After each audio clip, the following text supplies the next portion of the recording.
Fun fact, most religious atrocity ever committed in history was done in the interest and name of material wealth. That's right.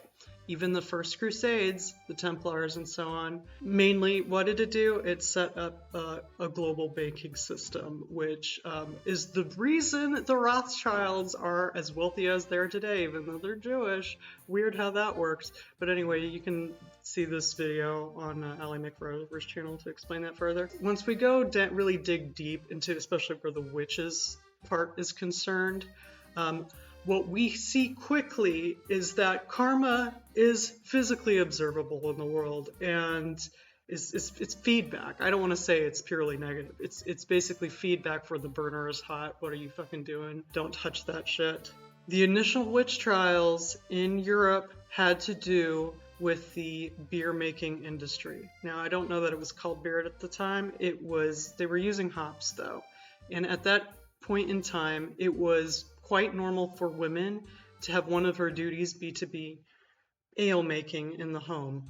And once they opened up trade in medieval Europe, they were able to get in hops, which tasted markedly better than ale. They were able to be quite good at it and make their own private businesses out of that, out of making huge bubbling cauldrons, if you will, of hops.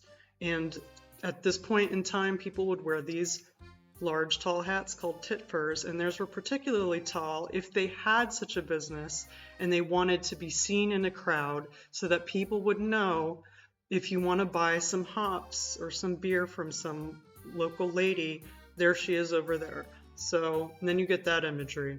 Now, it's not weird that they associated this imagery with cats and witches having the familiars that are cats, because even you go back far enough, even in ancient Egypt, there's a reason the cat was revered, and why Bast, or Bastet, the goddess, was largely seen as a deity that oversaw household prosperity, safety in the home, and success in the household.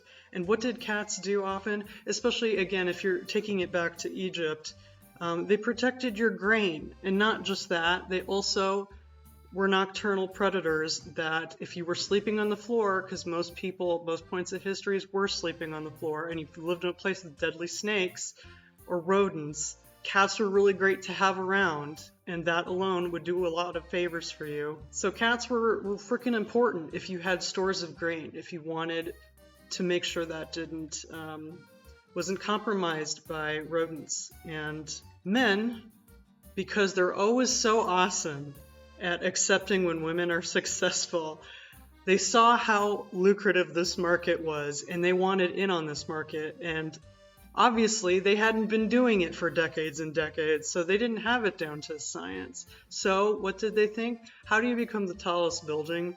You can just level all the other buildings. So what did they do? They made a literal witch hunt, and one crucial way to hurt their bottom line, which was their stores of grain, which was often associated as the representation of wealth itself, was killing the cats.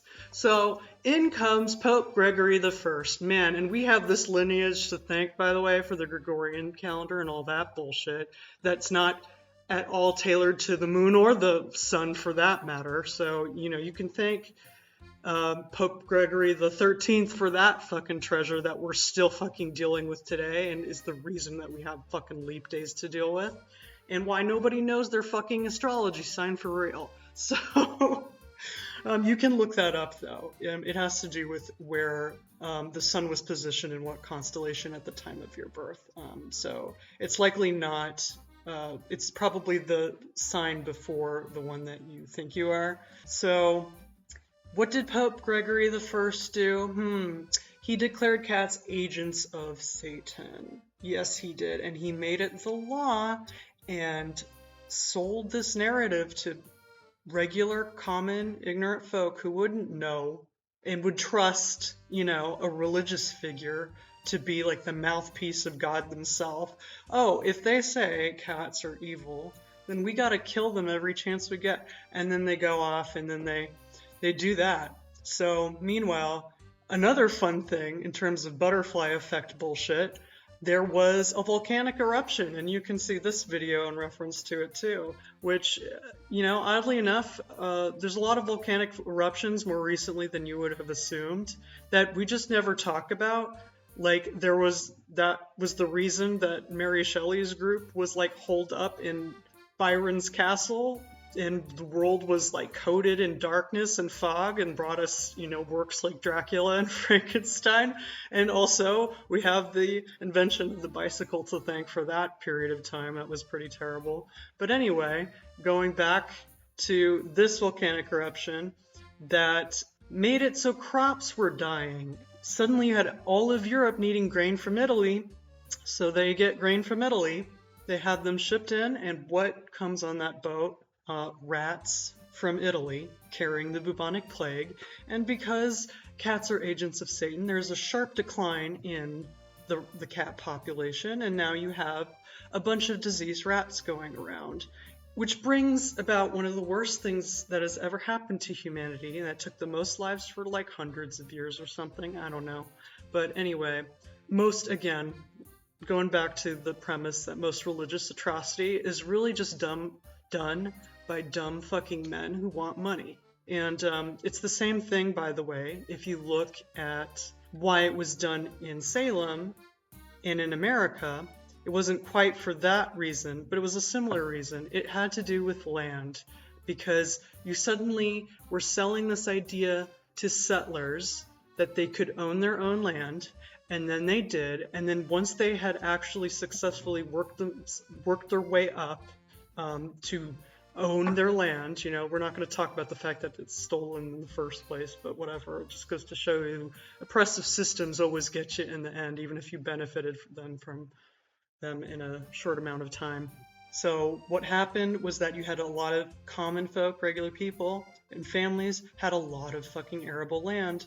And the wealthiest families, what did they do? They wanted their hands on that land. So the best way to do that was to call them witches and to basically kill them and have their land resold or, whatever, basically brought up. And there's a very interesting story about this. Where I don't know if you've heard of this guy.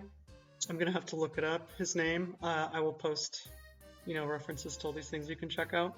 But basically, there was one guy who because it wasn't just women, because it wasn't just about being a witch, it was about getting land, and a lot of times it was the man that had that. So there was this guy who literally got crushed to death with boulders, and he, on his dying breath, and like he even told them put more on, because he didn't want his family's home stolen from them. So he died there, and with his dying breath, he fucking cursed those people. And even to this day, that lineage of people, all the men have heart attacks around the age of 40. So even though the irony is that he probably wasn't a witch, but just creating that whole situation in the first place, that's what causes generational curses to begin with. But again, most of the time, people's relationship to spirituality and religiousness is actually really caveman at its core. It's very, it can be a really great gun, and I'm just going to use it as a gun and take your stuff. And that's really unfortunate. It's unfortunate that this always seems to be where we go with it.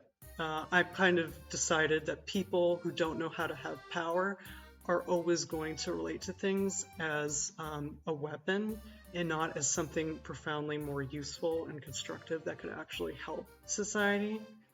And I think it doesn't really matter how well-intentioned a religion.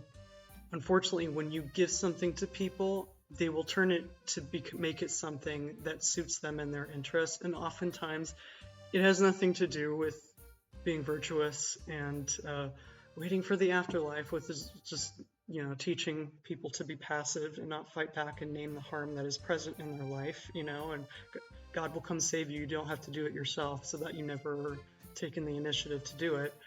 But then the people who are feeding you that, oh yeah, you can bet they want theirs now. They want to get theirs now. So no, hopefully from being able to see how everything ties in together and how things can greatly affect each other, we can start recognizing these patterns today in modern day and not be so quick to buy in to narratives that primarily suit very material, worldly interests for a particular class of people that only really worship material things and power.